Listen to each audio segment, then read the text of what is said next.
des personnes qui aujourd'hui entreprennent, à tous les salariés aussi, et au gouvernement, qu'il y a quelque chose de complètement unique dans ce décret qui a été conduit et qui remet en question des mois et des mois de travail en amont. Pour nous, petite entreprise du nord de la Sarthe, cela signifie que depuis le mois approximativement depuis le mois de janvier-février 2010, nous avons dépensé beaucoup d'argent en travail de prospection, fait des investissements, passé des heures à réfléchir, à travailler avec nos clients pour que le 2 décembre, c'est-à-dire pratiquement un an de travail qui a été préparé, le 2 décembre, on apprend que tout ce qu'on a fait est à jeter à la poubelle. On apprend que nos salariés qui ont plus de 20 ans d'expérience se retrouvent dans une situation extrêmement précaire pour rien. On avait du travail, on avait fait ce qu'il fallait pour. Toutes les entreprises du bâtiment, la plupart en tout cas, ne travaillent pas du jour pour le lendemain. On prépare. Sinon, on ne s'en sortirait pas. Une entreprise, il faut prévoir, il faut gérer, il faut anticiper. Donc, on prépare longtemps à l'avance. Et le photovoltaïque, ça implique, mais tout le monde le sait ici, mais les gens qui ne savent pas, le photovoltaïque, ça implique énormément de démarches. Il faut énormément anticiper, dépenser de l'énergie, de l'argent, faire des investissements pour arriver au but final, c'est-à-dire l'installation qui va produire de l'énergie. Si on ne fait pas tout ce travail en amont, ça ne sert à rien, rien ne peut se faire. Et tout ça est le fruit de quelque chose qui a été mis en place. On ne fait que suivre, en fait, les règles qui ont été imposées par nos gouvernants. Eux aussi, leur travail, c'est de prévoir, de gérer, d'anticiper. On ne fait qu'accomplir en fonction de ce qu'ils nous ont donné comme règles. Donc on se retrouve aujourd'hui, mais anéanti de façon unique. Et ce qu'on nous reproche à EDF Énergie Nouvelle, c'est d'être un acteur qui n'est pas vis-à-vis de ce que le gouvernement nous demande à nous. Cet acteur-là ne joue pas avec les mêmes règles du jeu.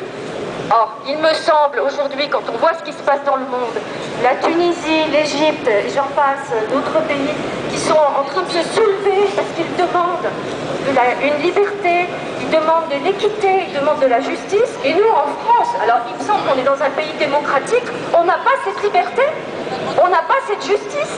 C'est complètement unique, anormal. Oh.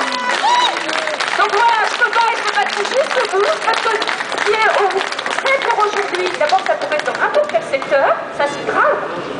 Et puis nos enfants, moi j'ai 4 enfants, mais mes enfants, je leur dis quoi aujourd'hui? Je leur dis battez-vous pour demain, battez-vous parce que vous êtes les futurs dynamiques, vous avez créé des entreprises. Je leur dis ça, mais c'est complètement faux de leur dire ça aujourd'hui. Quand nous-mêmes on est en perte de confiance, ça veut dire que quel que soit le secteur, parce que ce qui se passe dans les énergies, ça pourrait être dans n'importe quel secteur, quel que soit le secteur, on est dans une précarité qui n'est plus due à l'économie, mais qui est due à la façon dont nos gouvernants nous traitent. Je trouve ça inacceptable.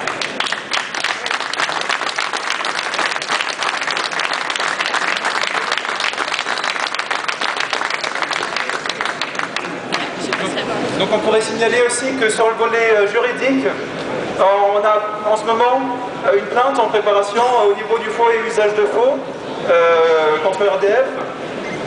Il y a une plainte pour abus de position dominante, enfin une plainte au niveau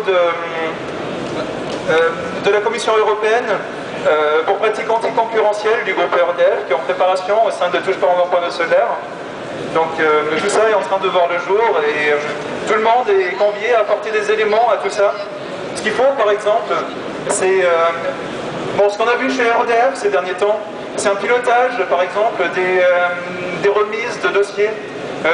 Bizarrement en fait on est énormément de boîtes à s'être retrouvées à avoir la vingtaine de PTF qu'on attendait au 3 décembre 2010, très bizarrement.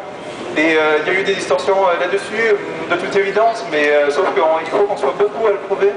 Donc avec Touche pas en panneau solaire, on est toujours très friand de ce genre d'éléments et on a besoin de faire des statistiques maintenant pour pouvoir consolider ce genre de choses.